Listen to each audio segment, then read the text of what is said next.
Hello everyone, good evening.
Hello everyone. Hi Karamveer, hi Neha, hi Madhur, hi Harshita. So this is a Q&A session. Like if you guys have any doubts in the previous lectures you have watched, you can ask. Can I start with my doubts? Yeah, sure. Go ahead. What is bonus share in corporate action? Like, what does it actually means? Okay, so bonus share is an activity जो like companies के पास अगर cash rich होती है companies and they want to give some returns to their shareholders like कि एक तरह का गिफ्ट होता है वो सो लाइक बोनस से आपको समझ में आ रहा होगा कि you might have heard that term in salary also कि बोनस मिला मुझे आज एक्स्ट्रा सो फॉर सपोज एक कंपनी है टीसीएस ले लेते हैं एंड उनका share is trading around 4500 and they have a huge cash like 10-20 हजार करोड़ का कैश रखा हुआ है उनके पास सो लाइक उनके जो शेयर होल्डर्स हैं उनको गिफ्ट करने के लिए दिल से कि okay if you are holding our one share we will give you one share as a gift आपको एक एक्स्ट्रा शेयर हम गिफ्ट करेंगे तो अगर आपके पास 4500 रुपीज में एक शेयर है so they will give you one more share and आपका प्राइस वो लोग प्रोपोर्शनेटली रिड्यूस कर देंगे so there is a term Like, called it is same as split. No no वही मैं बता रहा था कि जो स्टॉक स्प्लिट होता है उसमें जब कंपनी एक शेयर इशू करती है ना तो उसकी फेस वैल्यू होती है फॉर सपोज अगर टीसीएस का जब आईपीओ आया होगा मतलब उन्होंने जब फर्स्ट टाइम शेयर पब्लिक को ऑफर करे होंगे तो उनका फेस वैल्यू रहा होगा ₹10 ओके एंड जब ये लोग बोनस देते हैं तो उसकी फेस वैल्यू हाफ नहीं होती है अगर मैं बोल रहा हूँ कि अगर आपके पास एक शेयर है तो आपको उसके बदले में एक शेयर गिफ्ट मिलेगा तो आपको you will get it for free basically but अगर शेयर स्प्लिट होता है तो उसमें फेस वैल्यू को भी कम कर देते हैं 10 रुपए का 5 रुपए हो जाता है स्प्लिट में क्या रहता है कि एक शेयर के दो टुकड़े कर देते हैं but in bonus you get one more share तो उसमें आपकी बाइंग प्राइस को कम करके दिखा देते हैं वो लोग इंस्टेड ऑफ शोइंग कि 4500 रुपीज पे दो शेयर की जगह they just reduce your buying price so that is bonus share Okay. How index trading is done in future option contract? Once you open a demat account and you enable future and options in it, so it is pretty easy. Like if you want to purchase any share or future contract, just type in watchlist. Like if you want to purchase future contracts of Nifty 50, you just write. For every future contract, 3 months के option रहते हैं. Like you can purchase of current month, next month और next to next month. सो अभी अगस्त चल रहा है, तो अगस्त सितंबर अक्टूबर इन 3 month के फ्यूचर कॉन्ट्रैक्ट्स अवेलेबल रहते हैं। सो अगर आपका रिस्क एपेटाइट बहुत ज्यादा है तो you can purchase for the current month, and अगर आपको थोड़ा रिस्क नहीं लेना है एंड लॉन्ग टर्म का सोचना है तो you can purchase of further going months. तो आप जस्ट वॉच लिस्ट में ऐड करना Nifty 50 futures for August month and you can purchase them. What happens like on the expiry date of future contracts? We don't have the money required for that in our demat account. So what happens then? सो अगर आपके पास पैसा नहीं है, so like जैसे जैसे expiry approach होते जाती है ना, ब्रोकर मार्जिन बढ़ाते जाते हैं। अगर आपका ब्रोकर लाइक अगर आप बहुत फ्रिक्वेंट ट्रेडिंग करते हो तो आपको थोड़ा कम मार्जिन में इनिशियली परचेज करने मिल जाता है। फॉर सपोज अगर आपने रिलायंस का फ्यूचर खरीदा है, उसकी पूरी कॉस्टिंग आ रही है 18 लाख रुपए, ओके, एंड आपको परचेज करने मिल गया है वो अभी 1 महीने पहले 2-3 लाख रुपए में। बट जैसे जैसे डेट आगे बढ़ती जाएगी ना, फॉर सपोज एक्सपायरी 31 अगस्त को है एंड अराउंड 25 अगस्त आ चुका है, तो आपको ब्रोकर से रोज नोटिफिकेशन आएगा कि please add funds into your demat account, otherwise you will auto square of your position. तो अगर आपका मार्जिन, इसको बोलते हैं मार्जिन शॉर्टफॉल, अगर आपका मार्जिन कभी भी शॉर्टफॉल रहेगा तो उसके लिए अगेंस्ट में ब्रोकर आपकी पोजीशन कभी भी स्क्वायर ऑफ कर देगा। एंड अगर आप बोलोगे कि नहीं स्क्वायर ऑफ मत करो, मेरे डीमैट अकाउंट में उसके अगेंस्ट में कुछ शेयर्स रखे हुए हैं तो आप उसको सेल करके मार्जिन जनरेट कर लो, तो वो लोग वैसा कर देंगे। But otherwise, in 95% of the cases, they just square off your position and they realize the funds. And अगर आपको लॉस भी होने लगता है, फॉर सपोज आपने रिलायंस का फ्यूचर खरीदा 3000 में एंड वो 2900 या 2800 में आता है, तो भी आपका मार्जिन शॉर्टफॉल होने लगता है। तो they will again square off the position अगर आप उसमें रिक्वायर्ड फंड्स ऐड नहीं करोगे। But before squaring off they will send you an SMS and email कि आपका मार्जिन शॉर्टफॉल हुआ है, so please add your fund and otherwise we will square off. What is position square off? Position square off मतलब वो आपके behalf पे cell कर देंगे, कि आप नहीं सेल करोगे बट वो खुद ही सेल कर देंगे। पोजीशन मतलब आपने जो फ्यूचर खरीदा है उसको पोजीशन बोलते हैं कि हमारे अकाउंट में ये पोजीशन लेकर रखी है हमने। एंड स्क्वायर ऑफ मतलब उसको कैंसिल कर देंगे, कि उसको जीरो कर देंगे वो लोग। Can you explain like endowment life insurance? Endowment life insurance, second,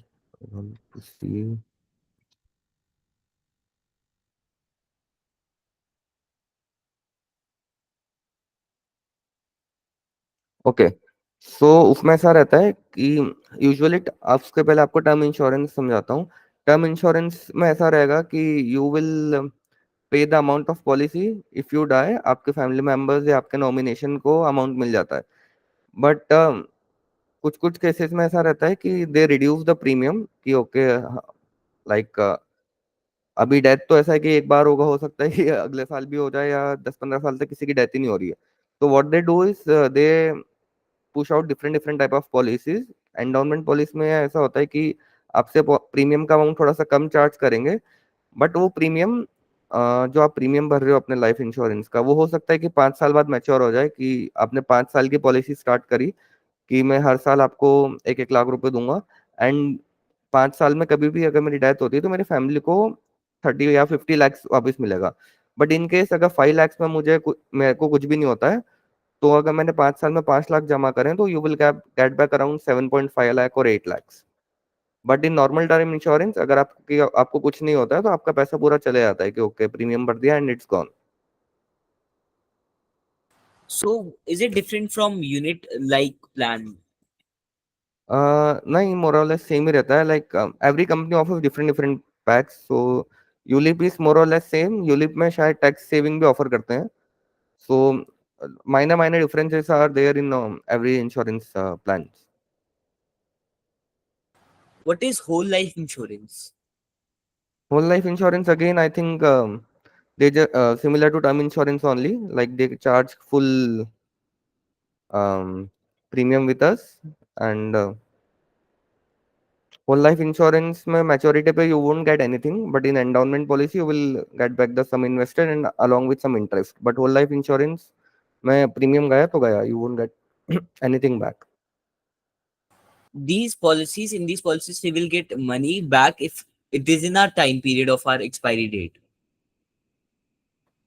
हाँ, मैं वापस से बता देता हूँ। जैसे जो नॉर्मल टाइम इंश्योरेंस है, लाइक होल लाइफ इंश्योरेंस बताया आपने, तो उसमें you won't get any money back unless आपकी डेथ नहीं होती या वो इवेंट ऑकर नहीं होता है। Like if you have taken fire insurance, so you won't get anything back till fire is there, कि आग लग गई तो पैसा मिल जाएगा या आदमी मर गया तो ही पैसा मिलेगा। बट एंडोमेंट पॉलिसी में you get something back, like अगर 5 साल हो गए and that event is not occurring, so आपको थोड़ा सा अमाउंट, मतलब जो आपने टोटल प्रीमियम भरी है plus some interest they will give you back. मेरा डाउट ये है कि अगर हमारी टर्म लाइफ इंश्योरेंस का जो एक पास हमने 10 साल की तो उसी के बीच मेरी डेथ होती है तो मेरे को मिलेगा। बराबर। मतलब कोई ऐसा नहीं होता कि जो काफी लंबी पॉलिसी हो, लाइक मैं एंटायर लाइफ वो मेरे को कवर दे। नहीं नहीं, वो फिर उसका प्रीमियम चेंज होता रहेगा, like you can take it up to, जब तक आप 80 ईयर्स तक के नहीं होते हो। बट उसके लिए पेपर वर्क ऐसा रहेगा कि आपकी नेटवर्थ कैलकुलेट करी जाएगी। आप ऐसा नहीं बोल सकते कि आप मेरे सभी 1 लाख रुपए लो, जब मेरी कभी भी डेथ हो तो आप मुझे 10 करोड़ वापस दे देना। आपकी इंपॉर्टेंस क्या है आपकी फैमिली में, उसके हिसाब से दे कैलकुलेट कि ओके, अगर आज जयेश को कुछ होता है तो इसके टोटल एसेट्स 1 करोड़ के हैं एंड वो इतना अर्न करता है, तो उसके अकॉर्डिंग उसको उसकी पॉलिसी अमाउंट सेट होती है एंड देन वो चेंज होता जाएगा। लाइक अभी मैं 28 ईयर्स का हूँ, तो हाईली अनलाइकली कि मुझे हार्ट अटैक या कुछ ऐसा होना चाहिए। बट जैसे जैसे एज बढ़ती जाएगी तो they will increase my premium amount, कि ओके नाउ आफ्टर 40-45 ईयर्स कुछ भी हो सकता है इनको, सो उस अकॉर्डिंगली चेंज होता है। बट आज की तारीख में यू कैन ऑब्वियसली टेक बड़ा लाइफ इंश्योरेंस फॉर 20-30 ईयर्स की, तब कुछ भी हो मुझे तो चलेगा, जस्ट ईयरली प्रीमियम्स पे मेरा करना लास्ट पड़ती है। डाउट ये है कि जैसे जो हमारा हेल्थ इंश्योरेंस होता है उसमें अगर हमने इंडिविजुअल प्लान लिया है तो वो क्या क्रिटिकल इलनेस को कवर नहीं करेगा, या उसके वो लिए अलग इंश्योरेंस लेना होता है? नहीं नहीं, वो पैकेज टू पैकेज वेरी करता है। अगर इफ वी टॉक अबाउट जो सरकारी इंश्योरेंस कंपनीज है, लाइक नेशनल इंश्योरेंस हो गया, या कोई बड़ा प्राइवेट प्लेयर हो गया, बजाज फिनसर्व हो गया, या HDFC लाइफ या SBI life, so what they do is कि अगर आपने आज पॉलिसी ली है तो for critical illness they give you a buffer period की, अगर आपने आज इंश्योरेंस पॉलिसी ली तो 1 साल बाद आपकी क्रिटिकल इलनेस कवर होगी या 2 साल बाद कवर होगी, डिपेंडिंग अपॉन द पैकेज।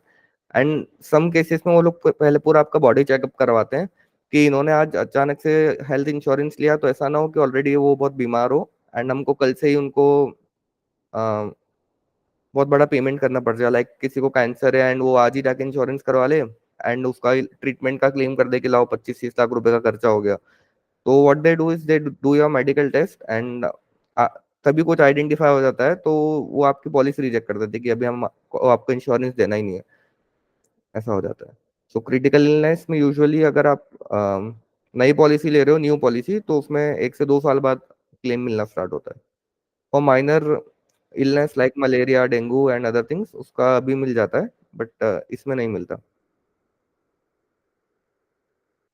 जो स्कैम्स वाला पोर्शन था उसमें ने लिखा था कि one of the reasons for scams is market illiquidity, like market illiquidity से स्कैम्स कैसे हो रहे हैं?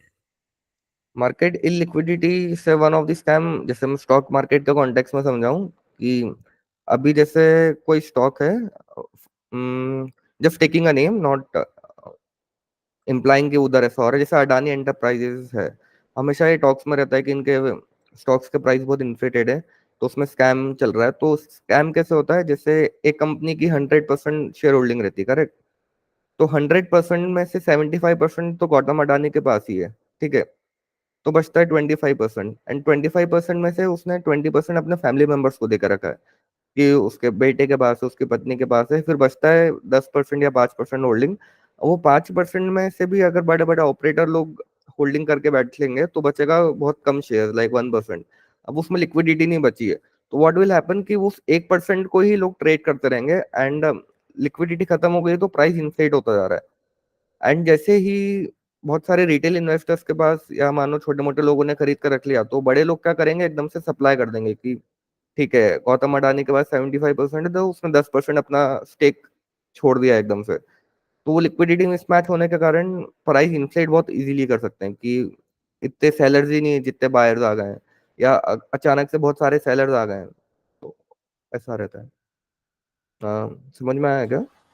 हाँ, जैसे एसीसी का जो स्कैम था जिसमें हर्षद मेहता ने 200 से 9,000 ले गया था, तो वो भी इलिक्विडिटी की वजह से ही ले गया था। हाँ, तब तो मतलब पार्टिसिपेंट्स थे ही नहीं इतने मतलब स्टॉक मार्केट में तो जितने भी लोग ट्रेड करते थे, तो what he used to do कि बैंक से पैसा लेते जाते थे एंड उससे स्टॉक्स खरीदते आते थे। तो अब जितने भी सेलर्स थे वो सारी बाइंग, मतलब अगर मार्केट में सिर्फ 100 शेयर्स हैं एसीसी के, तो उन्होंने उसमें से 80 या 90 खरीद लिए थे, बचे 10, तो वो 10 शेयर की ट्रेड हो के प्राइस इतनी इन्फ्लेट हो गई।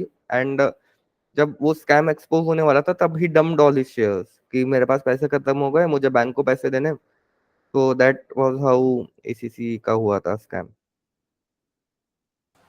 ठीक है, सारे डाउट्स हो गए मेरे क्लियर।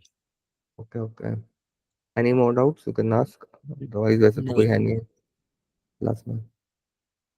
ओके, तो अभी आपकी कितनी क्लासेस हो गई इसमें टोटल? याद नहीं है। हाँ, 2 मिनट चेक करता हूँ। ओके LMS युवा की वेबसाइट बहुत स्लो क्यों चलती है? मतलब लेक्चर्स ऑन ही नहीं होते हैं। ओके, वो आई लास्ट द स्टाफ में भी नया ही हूँ। व्हाट इज 11 द, लेक्चर्स उस पर दिखा रहा है, 11 डेज का। ओके ओके, एंड टोटल ये वाला बैच आपका 21 डेज का है ना शायद? हाँ, 21 डेज का है, लेकिन जो आगे सिर्फ 3 ही बचे हैं: mutual funds, opportunity in financial market और पॉकेट मनी। बाकी फिर वो आगे रिज्यूमे वगैरह के हैं। ओके ओके, गॉट इट, ठीक है। और कोई डाउट्स आपको तो पूछ लीजिए, वरना नहीं। एंड कर देते हैं फिर क्लास। ठीक है। Okay, thank you.